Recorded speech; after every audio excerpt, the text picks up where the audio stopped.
Hi guys, আজ আমরা আপেক্ষিক বেগ 03 এর এপিসোড 3 শুরু করব। তোমরা যদি আগের এপিসোডগুলো না দেখে থাকো তার লিংক নিচে দেওয়া আছে, তোমরা দেখে নেবে। সেগুলো দেখলে এই এপিসোডটা বুঝতে আরও সুবিধা হবে। আজকের এই এপিসোডে আমরা শিখব নদীতে নৌকার আপেক্ষিক বেগ বা কোনো সাঁতারুর আপেক্ষিক বেগ। তো চলো শুরু করা যাক। মনে করো এইটা আমাদের নদী। এই নদীতে কোনো স্রোত নেই, জল আছে কিন্তু স্রোত নেই। তাহলে একজন সাঁতারু বা কোনো বোট, আমি মনে করলাম কোনো একটা নৌকা বোট, এখান থেকে যাত্রা শুরু করছে সোজাসুজি। এইটা ভেলোসিটি অফ বোট। এটা কিসের সাপেক্ষে? গ্রাউন্ডের সাপেক্ষে নাকি নদীর সাপেক্ষে? এটা কিন্তু নদীর সাপেক্ষে, উইথ রেসপেক্ট টু রিভার। আচ্ছা, কেন নদীর সাপেক্ষে? নদীতে জলে কেউ যদি দাঁড়িয়ে থাকে তো এটা দেখবে, নদীর জলে যদি দাঁড়িয়ে থাকে এটা দেখবে। এবার তোমার মনে হতে পারে এই বেগটা তো গ্রাউন্ডের সাপেক্ষেও। হ্যাঁ, এখন এই বেগটা গ্রাউন্ডের সাপেক্ষে, কিন্তু কিন্তু এই স্রোত না থাকলে এইটা হবে যে velocity of boat with respect to ground যা, velocity of boat with respect to রিভারও তাই। বুঝতে পারছো কেন এটা এটা কেন হচ্ছে? যদি আমরা velocity of boat with respect to river লিখতে চাই, এটা মানে কিভাবে হয়? আপেক্ষিক বেগ থেকে velocity of boat minus velocity of river. এবার এই অঙ্কটা, এটা গ্রাউন্ডের সাপেক্ষে, এটা গ্রাউন্ডের সাপেক্ষে। এই অঙ্কটায় আমি এক্ষুনি বললাম যে ভেলোসিটি অফ রিভার নেই, নদীর কোনো বেগ নেই, তাহলে এই দুটো সমান। বুঝতে পারছো? এই ক্ষেত্রে নদী যদি চওড়া ডি হয় তাহলে কত সময় নেবে নদীটা অতিক্রম করতে? টাইম কত নেবে? Velocity of boat with respect to river by, না না, আমরা কি করতে হয়? টাইম কি করে বার করতে হয়? দূরত্বকে বেগ দিয়ে ভাগ করতে হয়। এই বার করব। কিন্তু সমস্যা হচ্ছে এবার নদী একটা স্রোত থাকবে। তো মনে করি আমি নদীতে এইদিকে স্রোত আছে, এইদিকে, ঠিক আছে? এইটা হচ্ছে velocity of river with respect to ground. গ্রাউন্ডের সাপেক্ষে নদীর একটা স্রোত আছে। তাহলে এই নৌকাটা কি এখানে পৌঁছাতে পারবে? না, এই নৌকাটা পৌঁছাবে এরকম একটা জায়গাটায়। এইভাবে যে বেগটা হবে সেই বেগটাকে আমরা বলবো velocity of boat with respect to ground. আমরা দেখব গ্রাউন্ডের সাপেক্ষে, আমরা দেখব এইভাবে যাচ্ছে। কেন এটা এইভাবে যাচ্ছে কেন? কারণ যেতে চাইছে সামনের দিকে, স্রোত ঠেলে নিয়ে যাচ্ছে এইদিকে। বুঝতে পারছো তো? নৌকাটা যেতে যাচ্ছে সামনের দিকে, স্রোত এইভাবে ঠেলে নিয়ে যাচ্ছে। ওই জন্য এই দুটো বেগ, এ একটা আর এ একটা, এদের দুজনের মিলে একটা বেগ পাবে। এই বেগটা হবে velocity of boat with respect to ground, যেটা আমরা দেখব। এটা কি হবে? Velocity of boat with respect to river, এই বেগটা, আর velocity of river with respect to ground, স্রোতের বেগ আর স্রোতহীন নদীতে নৌকার বেগ। বুঝতে পারছো তো? এই দুটোর লব্ধি হবে এই বেগটা, লব্ধি। এই দুটো মিলিত রূপ হচ্ছে এইটা। বুঝতে পারছো? আচ্ছা, এই বিষয়টা কিভাবে আসলো আমি একটু বলি। আমরা জানি velocity of boat with respect to river কিভাবে বার করতে হবে? Velocity of boat minus velocity of river, এটা গ্রাউন্ডের সাপেক্ষে। তো এখান থেকে এই মাইনাসের পার্টটা এই পাশে আসলে প্লাস হয়ে যাবে। এই মাইনাসের পার্টটা ভেলোসিটি অফ বোট রিভার আর ভেলোসিটি অফ রিভার গ্রাউন্ড, দুটো যোগ হয়ে যাবে, তবে এইটা পাওয়া যাবে। বুঝতে পারছো? এইভাবে অঙ্কগুলো করতে হবে। এইগুলো বুঝলেই আমরা অঙ্ক করতে পারবো, বাকি বোঝা আমরা অঙ্ক করতে করতে শিখে যাব। বুঝতে পারছো তো? চলো প্রথম অঙ্ক দেখে নেওয়া যাক। এই অঙ্কটা খেয়াল করো, বলছে 150 মিটার চওড়া একটি নদীতে স্রোতের বেগ 1 মিটার পার সেকেন্ড, স্থির জলে নৌকার বেগ 2 মিটার পার সেকেন্ড, আর নৌকা যদি তীরের সঙ্গে লম্বভাবে যাত্রা শুরু করে তবে নদী অতিক্রম করতে তার কত সময় লাগবে?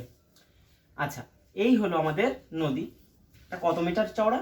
150 মিটার চওড়া। এই যে এইটুকু হচ্ছে 150 মিটার।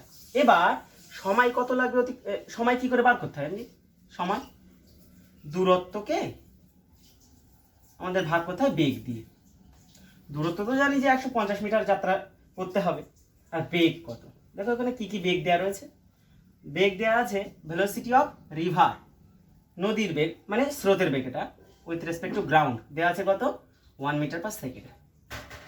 কোন দিকে যাচ্ছে? তা স্রোত মনে করো আমি এই দিকে যাচ্ছি, এইটা স্রোত। তাহলে আমি এটাকে আই ক্যাপ ধরে নিতে পারি। 1 আই ক্যাপ মানে শুধু আই ক্যাপ আর কি, এই যে 1 আই ক্যাপ মানে তো আই ক্যাপই। আচ্ছা, আর একটা কি দেওয়া আছে? নৌকার বেগ, স্থির জলে নৌকার বেগ, ভেলোসিটি অফ বোট, স্থির জলে মানে নদীর সাপেক্ষে, ভেলোসিটি অফ রিভার স্থির জলে মানে নদীর সাপেক্ষে। কত দেওয়া আছে? এটা দেওয়া আছে 2 metre per second, 2 metre per second. আচ্ছা, কোন দিকে যাত্রা করছে? বলেছে তীরের সাথে 90 ডিগ্রি অ্যাঙ্গেলে।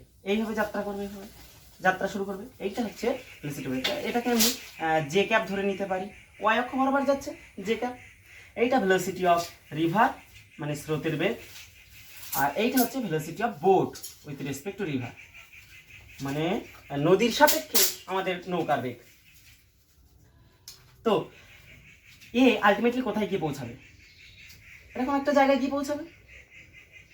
এইটা আমরা দেখব, ভেলোসিটি অফ বোট দেখব আমরা গ্রাউন্ড থেকে। এই যে velocity of boat with respect to ground, এইটা কিসের ফল? এই দুটোর ফলাফল। এইটা এই দুটোর লোভ দিয়ে এটা, এই দুটো বেগ মিলে তো এই বেগটা পাবে। একটা এই বেগটার জন্য এই সামনের দিকে এগিয়ে যাবে, আবার এই বেগটার জন্য এদিকে, এই সামনের দিকে এগিয়ে যাচ্ছে, স্রোত ঠেলে নিয়ে যাচ্ছে, এই সামনের দিকে এগিয়ে যাওয়ার চেষ্টা করছে, স্রোত ঠেলে নিয়ে যাচ্ছে। বুঝতে পারছো? তাহলে এই বেগটা যেটা আমরা ডাঙা থেকে দেখব, সেটা দেখব যে ও সোজাও যাচ্ছে না, সোজাও যাচ্ছে, আবার স্রোতের দিকেও এগিয়ে যাচ্ছে। তাহলে velocity of boat with respect to river, তার সাথে যোগ হবে velocity of river with respect to ground. এই দুটো মিলে, এই দুটো যদি যোগ করি আমি কত পাবো? আই ক্যাপ আছে, আর একটা আমি আগে পরে করছি, আই ক্যাপ আর 2 জে ক্যাপ। আগে পরে করে লিখলাম, কোনো অসুবিধা নেই, যোগ আছে। আচ্ছা, এই দুটোর ফলাফল হচ্ছে এইটা পাওয়া গেল I cap plus 2 J cap. আচ্ছা, এই velocity of boat with respect to river, এ নদীকে পার করতে সাহায্য করছে।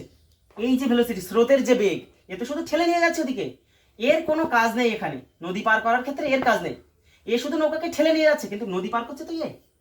ওই জন্য এখানে দূরত্বকে, এই যে 150 মিটার, তাকে ভাগ করবো আমি এই ভেলোসিটিটা দিয়ে। এই ভেলোসিটিটা নদীকে পার করতে সাহায্য করছে, এই ভেলোসিটিটা। শুনে নাও, কোনো নৌকার বেগ, ডাঙা থেকে নৌকার বেগ যা উপাংশ থাকবে, সেই উপাংশের মধ্যে এই উপাংশটা আই ক্যাপের যে উপাংশ, জে ক্যাপের যে উপাংশ, এই যে নদীকে পার করতে জে ক্যাপ, এই দিকে উপাংশ কোনটা? J cap. জে ক্যাপের যেটা মান আছে 2, তাই দিয়ে ভাগ হবে। নদীর দূরত্বকে তাই দিয়ে ভাগ হবে। কেন ভাগ হবে? কারণ এই আই ক্যাপ যেটা আছে, ওটা তো স্রোতের বেগের উপাংশ, তো এটা তো স্রোতের বেগের উপাংশ। স্রোতের জন্য কোন দিকে যাচ্ছে? এ কোনো রূপ এই নদীর অতিক্রম করার যে সময়, তাকে বাধা দিতে পারবে না, তাকে নষ্ট করতে পারবে না, তাকে ক্ষতিগ্রস্ত করতে পারবে না। কেন? এর যদি ভেলোসিটি অফ রিভারকে, স্রোতের বেগকে যদি বোটের বেগকে প্রভাবিত করতে হয়, তাহলে একে এর উপাংশে আসতে হবে, আর অ্যাঙ্গেলটা তো 90। ও এই 90 ডিগ্রি অ্যাঙ্গেলে এসে দেখো ভি আর জি কজ 90, এইভাবে আসতে হবে। যদি আসতে হয়, এদিকে উপাংশ এই হবে, আর কজ 90 তো 0। ওই জন্য এই যে স্রোতের বেগ নৌকার বেগকে কোনো রকম প্রভাবিত করতে পারবে না। আমরা ডাঙা থেকে দেখবো একটা দুজনের রেজাল্ট্যান্ট এইভাবে যাচ্ছে, সে ঠিক আছে, কিন্তু একে কমিয়ে দিতে পারবে না কিংবা বাড়িয়ে দিতে পারবে না, একে কোনোরূপভাবে প্রভাবিত করতে পারবে না। তো এটা 75 হচ্ছে এত সেকেন্ড, ঠিক আছে? 75 সেকেন্ডে ও নদী পার করে দেবে। মনে থাকে, অনেক কিছু হিসাব করা যেত। আমরা এরকম করতে পারতাম, ভেলোসিটি অফ, এরকম করতে পারতাম boat with respect to river, এরকম বার করতাম আমরা, যেটা আপেক্ষিক বেগের আগে থেকে করেছিলাম আমরা। Velocity of boat minus velocity of river, এটা গ্রাউন্ডের সাপেক্ষে। দেখো, এখান থেকেই কিন্তু এটা লেখা হয়েছে, এই যে বা velocity of boat with respect to river, ওই মাইনাসের পার্টটা এই পাশে আসলো, plus velocity of river with respect to ground, আর ও পাশে পড়ে থাকলো velocity of boat with respect to ground. এটাই লেখা আছে। বুঝতে পেরেছো? নদী পার করতে গেলে আমার শুধু কাজে লাগবে ওর যে বেগ, নৌকার যে বেগ গ্রাউন্ডের সাপেক্ষে, তার যে ক্যাপের উপাংশটা, মানে নদীকে পার করার জন্য, এই ডি কে অতিক্রম করার জন্য কাজ করবে শুধু এই উপাংশটা। এটা খেয়াল রাখবে। আচ্ছা, এই অঙ্কটাই যদি আরেকটু বাড়তি দিত, বলতো যে কোথায় গিয়ে নৌকাটা পৌঁছাবে। এটা যদি আরেকটা পার্ট থাকতো, নৌকা কোথায় গিয়ে পৌঁছাবে, নৌকা কোথায় পৌঁছাবে, এই ডিস্টেন্সটা বার করতে হতো। কিভাবে বার করবে? আচ্ছা, এখান থেকে যে সময়ে অতিক্রম করেছে, সেই সময় ধরেই তো এই ভেলোসিটিটা ওকে ঠেলে নিয়ে গেছে। এটা ঠিক তো? এই যে 75 সেকেন্ড, এই সেকেন্ডটা আমাদের উত্তর এসছে। এই সেকেন্ডে কি কি হয়েছে দেখো। এই সেকেন্ডে এই ভেলোসিটির এই উপাংশটা নদীকে অতিক্রম করিয়েছে, আর এই উপাংশটা একে এই কমাইশটি কিসের জন্য? স্রোতের জন্য। এই নৌকাকে ঠেলে নিয়ে এদিকে গেছে। তাহলে এইটা হচ্ছে আমাদের কি করে বার করবে এই দূরত্ব, এই দূরত্বটা কিন্তু এই দূরত্বটা। আচ্ছা আমি ওর নাম দিচ্ছি, মনে করো এখান থেকে এই পর্যন্ত ড্রিফট, ডি দিলাম, ছোট হাতের দিকে ড্রিফট। ড্রিফট কি করে বার করবো? কতটা সরে গেছে, যেখানে যাওয়ার কথা ছিল সেখান থেকে কতটা সরে গেছে কি করে বার করছি আমরা? দেখো বেগ কত ছিল, এইদিকে বেগ কত ছিল 1 মিটার পার সেকেন্ড। কত সেকেন্ড ধরে গেছে? 75 সেকেন্ড ধরে। তাহলে এই দূরত্বটা কত মিটার? 75 মিটার। এখান থেকে 75 মিটার দূরে চলে গেছে। কোথায় নৌকা গিয়ে পৌঁছাবে? বিপরীত তীরের থেকে, বিপরীত তীরে যেখানে গিয়ে পৌঁছাবার কথা ছিল সেখান থেকে 75 মিটার দূরে গিয়ে, স্রোতের দিকে 75 মিটার দূরে গিয়ে সে পৌঁছাবে। আবারও বলছি, নৌকাকে গন্তব্য থেকে দূরে নিয়ে যাওয়ার দায়িত্ব কার? স্রোতের। স্রোতের বেগ দিয়ে ওই জন্য গুণ হয়েছে, স্রোতের বেগের সাথে সময় গুণ হয়েছে। স্রোতের বেগ কতক্ষণ কাজ করবে? যতক্ষণ ধরে এই বেগটা এই পাশে নিয়ে যাবে, এই নৌকার বেগটা নদী পার করাবে, সেই সময় ধরে এই স্রোতের বেগ কাজ করবে। ওই জন্য সেই সময় দিয়ে গুণ করা হয়েছে। বুঝতে পারছো? তুলে নাও। কি বলছে? স্থির জলে এক ব্যক্তি 4 কিমি পার আওয়ার বেগে সাঁতার কাটতে পারে। তাহলে velocity of swimmer with respect to river, নদীর সাপেক্ষে, নদীতে সাঁতার কাটার কথা বলছে, নদীর সাপেক্ষে সুইমারের ভেলোসিটি কত আছে? 4 কিমি পার আওয়ার। আচ্ছা কোন দিকে বলা নেই, থাক। তারপরে কি বলছে? স্রোতের বেগ, velocity of river with respect to ground, ground থেকে স্রোতের বেগ দেখা যাচ্ছে 2 কিমি পার আওয়ার। এইটাকে আমরা ধরে নিতে পারি এই আমাদের নদী, স্রোত এই দিকে বইছে, এটাকে আই ক্যাপ ধরে নিতে পারি আমরা। ওই জন্য এটাকে আমি আই ক্যাপ হিসাবে লিখবো। ওইদিকে যে স্রোত বইছে এক্স অক্ষের দিকে, ওই জন্য আই ক্যাপ ধরে নিলাম, আমরা ধরে নিলাম। কিন্তু এদিকে তো লেখা নেই, ভগবান লিখে দিইনি যে এদিকে আই ক্যাপ হয়, তাই না? নদী তো এইভাবে নিচের দিকে থাকবে, তো এরকম আই ক্যাপ কোন দিকে জে ক্যাপ কোন দিকে কিভাবে বুঝবে? তুমি একটা ধরে নিলে। আচ্ছা এটা 2 আই ক্যাপ। তারপরে কি বলছে? ন্যূনতম দূরত্বে নদী পার হতে হবে। ওই যে সাঁতার কাটছে, ওনার কি করতে হবে? ন্যূনতম দূরত্বে নদী পার হতে হবে। তো মনে করো এখান থেকে যদি যাত্রা শুরু করে, ন্যূনতম দূরত্বে পার হতে গেলে এখান থেকে নদীর এপাশ থেকে ওপাশে যেতে ন্যূনতম দূরত্ব কোনটা? একদম লম্ব বরাবর যেতে হবে, এটা ন্যূনতম দূরত্ব। তাহলে এইভাবে যেতে হবে, মানে এইভাবে শেষমেশ পৌঁছাতে হবে ওখানে, এটা ন্যূনতম দূরত্ব অতিক্রম করতে হবে। তাহলে এইটা হবে velocity of swimmer with respect to ground. আমরা গ্রাউন্ড থেকে দেখবো যে ও যেন সোজা যায় একদম, এটা ন্যূনতম দূরত্বে পার হতে হবে। এখানে কি কাজ করবে? স্রোত এইদিকে ঠেলে নিয়ে যাবে, ওই জন্য ওই ব্যক্তিকে এখান থেকে একটা অ্যাঙ্গেল করে এইদিকে আসার চেষ্টা করতে হবে। এইটা velocity of swimmer with respect to river, রিভারের সাপেক্ষে এইদিকে আসবে, আর রিভার ওকে ঠেলে নিয়ে, এই যে রিভার ঠেলে নিয়ে যাচ্ছে, স্রোত আছে তো, এদিকে ঠেলে নিয়ে গিয়ে এখানটায় পৌঁছে দেবে। এই অ্যাঙ্গেলটা আমি মনে করলাম এটা থিটা, মানে কি বলছে? তীরের সাথে কত কোণ করে, তো এই যে ব্যাংক, এই যে তীরের সাথে থিটা কোণ করে ওর যাত্রা শুরু করতে হবে। থিটা কোণটা কোন দিকে? আমি তো এদিকেও করতে পারতাম। থিটা কোণটা যেদিক থেকে স্রোত বইছে, যেদিক থেকে স্রোত বইছে সেই ব্যাংক থেকে, সেই ব্যাংকের সাথে থিটা কোণ করে।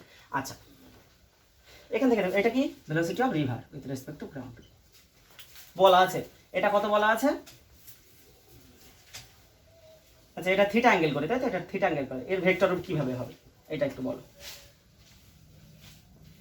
খেয়াল করো, এর দুটো উপাংশ হবে। Velocity of swimmer with respect to river এর দুটো উপাংশ হবে। কি কি? একটা এই বরাবর, সেটা হচ্ছে ভিএসআর কস থিটা। এটা কি?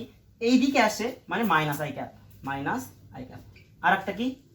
উপর বরাবর জে ক্যাপ বরাবর, ওই জন্য প্লাস ভিএসআর সাইন থিটা, এটা জে ক্যাপ। এর দুটো উপাংশ, এই বরাবর একটা আর ওপরের দিকে একটা। বুঝতে পারছো? এই জিনিসটার, এই যে যেদিকে ও নদীর সাপেক্ষে সাঁতার কাটছে তার দুটো উপাংশ, এই ভাগ করে না দুটো উপাংশ। থিটার মান তো জানি না, থাক এইভাবে। আচ্ছা ওর শুধু এই উপাংশটা রাখতে হবে, তবেই সোজাসুজি যেতে পারবে। এইটা রাখলে হবে না। এইদিকে যেটা ওর যে বেগের যে এই দিকের উপাংশ, মানে মাইনাস আই ক্যাপ বরাবর যে উপাংশ, সেইটা থাকলে হবে না। এইটা থাকলে কি সমস্যা হবে? একটু এইদিকে চলে আসবে। তো এটাকে ক্যান্সেল করার জন্য কি আছে? ইনি আছেন ভেলোসিটি অফ রিভার, এই যে 2 আই ক্যাপ, এটা 2 আই ক্যাপ। তো ইনি এনাকে ক্যান্সেল করে যদি দেন, বুঝতে পারছো? ভেলোসিটি অফ রিভার মানে স্রোতের বেগ যদি এর সমান হয়, তাহলে এই পার্টটা থাকবে না, এই মানুষটার এদিকে কিংবা ওদিকে কাত হয়ে যেতে পারবে না, সোজাসুজি যাবে। শুধু এই পার্টটা থাকলে সোজাসুজি একদম। যেতে পারবে। এই পার্টটা থাকলে, এই পার্টটা থাকলে হবে না। এই পার্টটা যদি না থাকে তবেই ন্যূনতম দূরত্ব অতিক্রম করতে হবে। তাহলে এইটা খেয়াল রাখবে, এটা লিখে নাও যে ন্যূনতম দূরত্বে যদি নদী পার করতে হয়, শুধুমাত্র ন্যূনতম দূরত্বে যদি নদী পার করতে হয়, তাহলে ওই ব্যক্তির যে বেগ তার শুধুমাত্র জি ক্যাপ বরাবর, মানে আড়াআড়ি বরাবর উপাংশ থাকবে, অন্য উপাংশ থাকবে না। তাহলে এইটা থাকবে না। আচ্ছা, এইটাকে ক্যান্সেল আউট করার জন্য এইটার মান আর ওইটার মান সমান হতে হবে। এই দুটো যদি মান সমান হয় তাহলে ক্যান্সেল আউট হয়ে যাবে। ভিএসআর কত আছে? এটা ইকুয়াল টু -2 না 2 না 4 আচ্ছা, -4 cos theta I cap plus 4 sin theta J cap, তাই তো?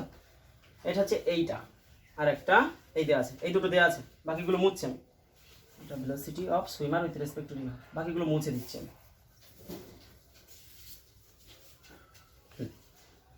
এবার খেয়াল করো, velocity of swimmer with respect to ground, এইটা কিসের ফল? এর আর এর ফল, তাহলে দুটো যোগ হবে। বুঝতে পারছো তো? এইটা আমরা যে ডাঙা থেকে দেখছি সুইমার কোন দিকে যাচ্ছে, সেটা কিসের ফল?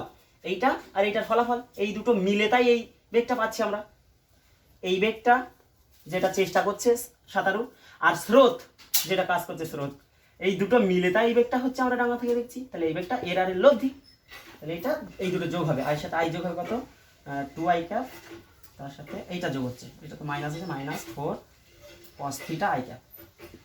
আই ক্যাপ কমন নিলাম আমি, আই ক্যাপ কমন নিলাম, আর আছে +4 sin থিটা জি ক্যাপ। এই হলো velocity of swimmer with respect to ground, যা আমরা দেখছি। এইটা বার করে নিতে পারলে অঙ্ক শেষ।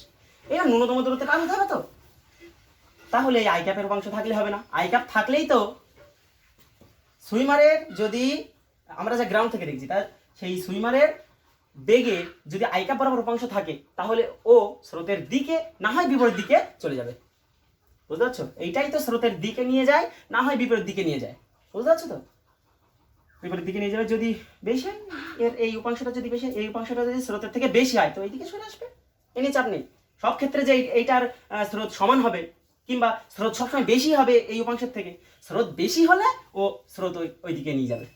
এবার যদি এই উপাংশটা বেশি হয়ে যায়, তখন স্রোত অতটা কাজ করতে পারবে না, এরকম জায়গায় এরকম বরাবর আসবে। তো যাই হোক, আমি বলছি ন্যূনতম দূরত্বে পার হতে হলে শুধুমাত্র এই উপাংশটা থাকতে হবে। এটা ন্যূনতম দূরত্বে পার করাবে, এটা থাকলে হবে না। তাহলে এইটা 0 করে দেবো। এখান থেকে বেরিয়ে যাবে থিটার মান 2 = 4 cos থিটা, বা cos থিটা = 2/4, মানে হাফ। cos থিটা হাফ কিসে হয়? 60 ডিগ্রি। ব্যাস, তীরের সাথে 60 ডিগ্রি অ্যাঙ্গেল করে গেলেই ও নদী পার হতে পারবে ন্যূনতম দূরত্বে। বোঝা গেছে? তাহলে এই অঙ্কটা থেকে আমরা যে কনক্লুশনে আসলাম, যে সিদ্ধান্তে আসলাম, সেটা হলো, এটা লিখে নিতে হবে সবাইকে। তো লিখে নাও, যদি ন্যূনতম দূরত্বে নদী পার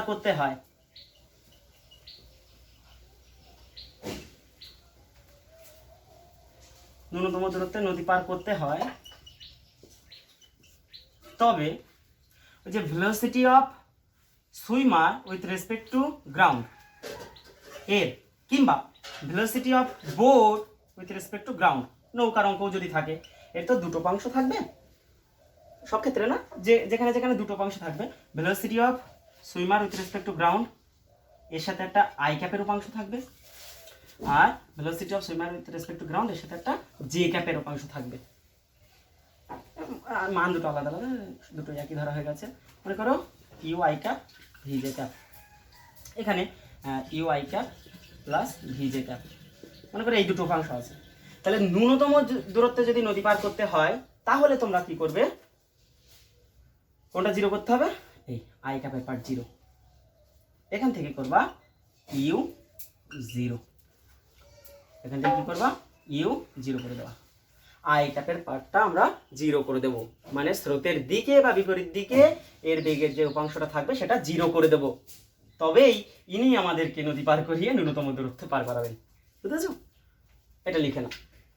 এবার আমরা শিখবো ন্যূনতম সময় নদী পার। দেখো, একটা নদী আছে, এই যে মনে করো আমাদের নদী, তো এই নদীটা এ বিন্দু থেকে কোনো একটা বোট নৌকা পার হওয়ার চেষ্টা করছে। তো এই যে তীরের সাথে লম্ব বরাবর না গিয়ে মনে করো এই বরাবর velocity of boat with respect to river এই বরাবর যাত্রা শুরু করলো। ঠিক আছে, এই বরাবর যদি যাত্রা শুরু করে তা স্রোতের জন্য কোথায় গিয়ে পৌঁছাবে?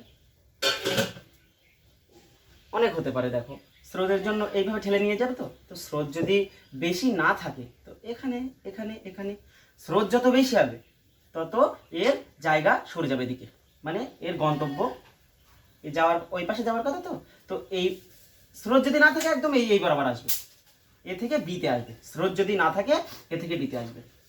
স্রোত একটু বেশি থাকলে এখানটায় আসবে, আরও বেশি যদি স্রোত হয় এখানটায় আসবে। এখানটায় আসার জন্য কি শর্ত আমরা দেখেছি যে এর যে ভেলোসিটির যে উপাংশ তার এই উপাংশটা যতটা হবে স্রোত যদি তাই হয় তাহলে একদম ন্যূনতম দূরত্বে নদী পার হবে। এটা তো শিখেছি আমরা সি বিন্দু। আর একটা হতে পারে স্রোত অত্যাধিক বেশি যার ফলে এখানে এসে পৌঁছাচ্ছে, এরকম ডি বিন্দু, এরকম হতে পারে। আচ্ছা, আমি যে কোনো একটা ধরে নিলাম, মনে করলাম যাওয়ার কথা এই থিটা অ্যাঙ্গেলে যাত্রা শুরু করেছে, এটা যাত্রা শুরু করেছে, তার ফলে গিয়ে পৌঁছেছে মনে করলাম এই জায়গাটায় গিয়ে পৌঁছেছে। স্রোতের ভীষণ বেগ মনে করলাম ডি বিন্দুতে গিয়ে পৌঁছেছে, সির কথা বাদ দাও। তাহলে এটা কি? এটা আমরা দেখছি velocity of boat with respect to ground, আমরা দেখছি ডি বিন্দুতে গিয়ে পৌঁছেছে। তাহলে এইটা কি করে হলো? এই ভেক্টরটা velocity of river with respect to ground, এই রিভার আর এইটার সমষ্টি হলো এটা। Velocity of boat with respect to ground দুটোর সমষ্টি, velocity of boat with respect to river আর velocity of river with respect to ground, এদের সমষ্টি। আর একটু আগে অঙ্কে আমরা শিখেছি। আচ্ছা, এটা কিভাবে হচ্ছে দেখো, velocity of boat with respect to river এর তো দুটো অংশ, কি কি আছে এইদিকে। আচ্ছা, আমি এইটা যদি জে ক্যাপ ধরি, এইটা যদি আই ক্যাপ ধরি, এদিকে যদি আমি আই ক্যাপ ধরি মানে এক্স অক্ষ ধরি, আর উপরের দিকে যদি ওয়াই অক্ষ ধরি মানে জে ক্যাপ ধরি উপরের দিকে, তাহলে এর এই বরাবর অংশ হয় মাইনাস ভি বি আর এর কস থিটা, তাই তো? এটা এইদিকে, এইটা আই ক্যাপ। আর একটা অংশ কি হবে? এর উপরের দিকে জে ক্যাপ হবে ভি বি আর এর সাইন থিটা, তার জে ক্যাপ হবে। এর এই দিককার অংশ হচ্ছে ভি বি আর কস থিটা, থিটার দিকে কস থিটা হয় আর তার লম্ব বরাবর সাইন থিটা হয়। আর এইটা কি? ভেলোসিটি অফ রিভার আই ক্যাপের দিকে, তাহলে এটা velocity of river with respect to ground, এটা আই ক্যাপ। তাহলে আই ক্যাপের দিকে দেখো দুটো উপাংশ, আই ক্যাপের দিকে আছে দুটো পার্ট, এ একটা আর এ একটা। নদী পার করতে সময় কে নেয়? জে ক্যাপের উপাংশ নেয়, আমরা আগেই শিখেছি। নদী পার করতে শুধুমাত্র জে ক্যাপের উপাংশটা নেবে। জে ক্যাপের দিকে কত আছে? আচ্ছা, তাহলে টাইমটা কত লাগছে? টাইম লাগছে নদীর ডেপথ, মানে কতটা চওড়া নদী, ডেপথ না, নদী কতটা চওড়া বাই জে ক্যাপের যে ভেলোসিটি, জে ক্যাপের দিকে নদীকে পার করাচ্ছে যে velocity of boat with respect to river sine theta, এই আছে। এইবার আমরা তো দেখতে পাচ্ছি যে সময়টা ন্যূনতম হতে হবে, ভালো করে খেয়াল করবে। সময়টা ন্যূনতম মানে টাইম মিনিমাম হতে গেলে, কি করতে হবে? যে টাইম মিনিমাম হতে গেলে আমার হতে হবে এই ভগ্নাংশটা মিনিমাম হতে হবে। এই ভগ্নাংশটা নদী তো আর তুমি ছোট করে নিতে পারবে না, তাহলে ডি চেঞ্জ করতে পারছো না। নৌকার একটা বেগ ওটা নির্দিষ্ট আছে, তাহলে এই সাইন থিটাটার উপর ডিপেন্ড করছে। ভগ্নাংশের নিচে এই যে একটা ভগ্নাংশ, এর হরটা যদি বড় হয়ে যায় তাহলে এটা হরটা সবচেয়ে বড় হলে এ সবচেয়ে কম হবে। টাইম মিনিমাম কখন হবে? যখন নিচেরটা সবচেয়ে বড় হবে। নিচের মধ্যে এইটা সবচেয়ে বড় কখন হয়? Sine theta. T minimum implies কি? টি মিনিমাম কি ইমপ্লাইজ করছে? যে সাইন থিটা হতে হবে সবচেয়ে বড়। সাইন থিটা সবচেয়ে বড় কত? 1। তাহলে সাইন থিটাকে 1 হতে হবে। তাহলে থিটা কত হতে হবে? সাইন 90 হয় না 1, থিটা হতে হবে 90 ডিগ্রি। তাহলে তীরের সাথে 90 ডিগ্রি অ্যাঙ্গেল করে গেলে তবেই ন্যূনতম সময় নদী পারাপার হতে পারবে। ন্যূনতম সময় নদী পারাপার হতে গেলে কি করতে হবে? তাহলে এর থেকে ক্লিয়ার হলো যে সাইন থিটার মান 1 হতে হবে। নিচে সবচেয়ে বড় হতে হবে, সাইন থিটা সবচেয়ে বড় মান 1, তাহলে থিটা 90 ডিগ্রি হতে হবে। একটা বিষয় আমি অন্য একটু ভাবে করাচ্ছি, দেখো বিষয়টা আরেকবার করানোর চেষ্টা করছি আমি অন্যভাবে, ভালো করে বুঝতে হবে কিন্তু। এই যে আমাদের নদী, তো কোনো একটা সুইমার মনে করো সাঁতার কাটছে এভাবে সাঁতার কাটছে, velocity of swimmer with respect to river এইভাবে উল্লম্বের সাথে মনে করো থিটা অ্যাঙ্গেল করে, ঠিক আছে, উল্লম্বের সাথে থিটা অ্যাঙ্গেল করে। আর এদিকে আছে ভেলোসিটি অফ রিভার আছে এদিকে উইথ রেসপেক্ট টু গ্রাউন্ড।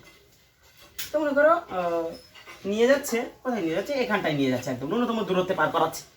আমি মনে করলাম ন্যূনতম দূরত্বে পার করাচ্ছে, তাহলে এই দিকে হচ্ছে velocity of swimmer with respect to ground. আমরা দেখছি সুইমার ন্যূনতম দূরত্বে পার হচ্ছে, আমি দেখতে যাচ্ছি এখানটায় সময় ন্যূনতম হতে গেলে কি লাগবে, আমি দেখতে যাচ্ছি এর ক্ষেত্রে, এটা পার্টিকুলার কন্ডিশন, এর ক্ষেত্রে মানে ন্যূনতম দূরত্বের ক্ষেত্রে সময়টা কি ন্যূনতম হয় সেটা দেখতে যাচ্ছি, তখন সময় ন্যূনতম হতে গেলে শর্তটা কি আসবে। দেখো এইটা velocity of swimmer with respect to ground, এই দুজনের লব্ধি এটা, তাহলে velocity of swimmer with respect to river plus velocity of river with respect to ground, ঠিক আছে। আচ্ছা এর তো দুটো অংশ আছে, এর এই দিকে আছে cos থিটার উপাংশ, এইদিকে না সরি, এবার কিন্তু এইদিকে cos থিটার উপাংশ, তাহলে জে ক্যাপের দিকে cos থিটা আর আই ক্যাপের দিকে sin থিটা, আই ক্যাপের দিকে আছে মাইনাস আই ক্যাপ, এদিকে তো minus I cap, minus I ক্যাপের দিকে sin থিটা আছে, minus V S R sin theta, এটা sin থিটা আছে, এটা আই ক্যাপ। আর কি হচ্ছে এটা আমি এই সাইডে করছি, V velocity of swimmer with respect to ground কত হচ্ছে, এর দুটো অংশই লিখছি আমি, মাইনাস আই ক্যাপের দিকে আছে ভি এস আর সাইন থিটা, এই থিটার দিকে কস থিটা হয় আর উল্টো দিকে সাইন থিটা হয়, এটা হচ্ছে আই ক্যাপ, প্লাস এর আর একটা উপাংশ তো আছে, সেটা কত ভি এস আর জে ক্যাপ, এটা cos থিটা, ভি এস আর এর cos থিটা, তা জে ক্যাপের দিকে আছে এইজন্য জে ক্যাপ। আর একটা কি ভি ভেলোসিটি অফ রিভার, স্রোতের বেগ, সেটা কত, সেটা তো আছে আই ক্যাপের দিকে, plus V velocity of river with respect to ground, সেটা হচ্ছে আই ক্যাপের দিকে। নদী পার করাবে কি জে ক্যাপের দিকে, যেটা নদী পার করাবে জে ক্যাপের দিকে, যেটা বারবার বলছি, তাহলে নদী পার করতে টাইম কত লাগবে, ডি নদী কতটা চওড়া by V S R cos theta. এই বলো এই টাইমকে মিনিমাম হতে গেলে, এখান থেকে বলো টাইমকে মিনিমাম হতে গেলে, টাইম মিনিমাম এইটা কি ইমপ্লাইজ করছে, টাইম মিনিমাম কখন হবে, যখন এই ভগ্নাংশটা সব থেকে কম হবে। এই ভগ্নাংশ কম হতে গেলে নদী ছোট হচ্ছে না, নদী তুমি ছোট করে দিতে পারছো না, ভেলোসিটিটা কমাতে পারছো না, বাড়াতে পারছো না, তাহলে এইটাকে বাড়িয়ে দিতে হবে, ভগ্নাংশের হর বাড়িয়ে দিতে হবে, তাহলে cos থিটা সবচেয়ে বেশি হতে হবে।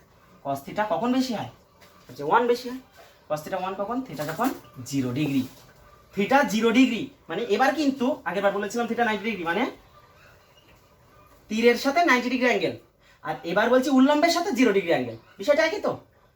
তাহলে ন্যূনতম সময় হতে গেলে দুটো কন্ডিশন, প্রথমটা কি, হয় তীরের সাথে 90 ডিগ্রি অ্যাঙ্গেল করে, মানে একদম এই তীরের সাথে লম্বালম্বি যেতে হবে, না হয় উল্লম্বের সাথে 0 ডিগ্রি, তাও লম্বালম্বি, বুঝেছো, মানে দুটো কথাই একই, কিন্তু একদম সোজাসুজি যেতে হবে। তারপরে তোমাকে মানে তোমার পাড়ি দিতে হবে এইদিকে, যদি তুমি সময় সব থেকে কম নিতে চাও, ন্যূনতম সময় নদীটা পার করতে চাও, তাহলে তোমার একদম সোজাসুজি রওনা দিতে হবে। তাই বেগ তোমার এই স্রোতের বেগ তোমার ঠেলে নিয়ে যাক, অসুবিধা নেই, স্রোতের বেগ ঠেলে নিয়ে যাক, কিন্তু ঠেলে নিয়ে গেলেও তোমার সময়টা ন্যূনতম লাগবে। কিন্তু এটা গুলিয়ে ফেলো না যেন, যে ডিস্টেন্স দূরত্বটা ন্যূনতম করতে গেলে তখন কিন্তু আবার এই সোজা যাত্রা শুরু করে দিও না, ও হবে না কিন্তু। তখন সোজা যাত্রা শুরু করলে এই দিকে কোথাও গিয়ে উঠবে, তখন দূরত্বটা তো অনেক বেশি হয়ে যাবে, বুঝতে পারছো, সে বিষয় আলাদা। কিন্তু ন্যূনতম সময় হতে গেলে তোমার তীরের সাথে লম্ব বরাবর বা উল্লম্বের সাথে 0 ডিগ্রি অ্যাঙ্গেল, বুঝেছো। আচ্ছা এবার এই বিষয় নিয়ে ন্যূনতম সময়ে নদী পারের ক্ষেত্রে আমরা একটা অঙ্ক দেখে নেব। দেখো অঙ্ক, এই যে দেখতে পাচ্ছ, আচ্ছা ঠিক আছে, এই আমাদের অঙ্ক বলছে নদী 5 মিটার পার মিনিট বেগে পশ্চিম থেকে পূর্ব দিকে প্রবাহিত হচ্ছে। এই যে আমাদের নদী এদিকে প্রবাহিত হচ্ছে, পশ্চিম থেকে পূর্ব দিকে, হ্যাঁ এটা পশ্চিম দিক, এটা পূর্ব দিক, তাহলে ওপরে উত্তর দিক, এটা দক্ষিণ দিক হবে। আচ্ছা, নদীর দক্ষিণ তীর থেকে ন্যূনতম সময়, এই দক্ষিণ দিক থেকে ন্যূনতম সময়, আচ্ছা ন্যূনতম সময় নদী পার করতে হবে। তাহলে কোনো সাঁতারুকে কোন দিকে সাঁতার শুরু করতে হবে? এখান থেকে কোন দিকে সাঁতার শুরু করবে? এই যে সোজা উত্তর দিকে, এই যে বলছে উত্তর দিকে সোজা, নাকি উত্তর থেকে 30 ডিগ্রি পশ্চিম দিকে, এইটা এই দিকে, এটা এর দাগের অপশান, এটা বি দাগের অপশান। আচ্ছা, তারপরে উত্তর থেকে 30 ডিগ্রি পূর্ব দিকে, এটা সি দাগের অপশান, এটা 30 ডিগ্রি বলেছে, এটা 30 ডিগ্রি, এটা সি দাগের অপশান। আর উত্তর থেকে 60 ডিগ্রি পূর্ব দিকে, এই যে 60 ডিগ্রি, এটা টোটাল 60 ডিগ্রি, এটা ডি দাগের অপশান। আচ্ছা, আর একটা এক্সট্রা দিয়ে দিয়েছি, স্থির জলে, আরো তথ্য, সাঁতারুর বেগ 10 মিটার পার মিনিট। এসব কিচ্ছু করার দরকার নেই, ন্যূনতম সময় নদী পার। ন্যূনতম সময় নদী পার মানে কি? একদম সোজাসুজি যাত্রা করতে হয়, এক্ষুনি বললাম, ন্যূনতম সময় নদী পার করতে হলে সোজাসুজি যাত্রা করতে হবে। তীরের সাথে 90 ডিগ্রি অ্যাঙ্গেলে, না হয় উল্লম্বের সাথে 0 ডিগ্রি। তা সোজাসুজি মানে কি? উত্তর দিকে, হয়ে গেছে। অঙ্ক করার কিচ্ছু দরকার নেই, বুঝতে পারছো? ঠিক আছে, আজ এই পর্যন্ত থাক। তোমরা ভালো থেকো, পড়াশোনা করতে থেকো। Good bye.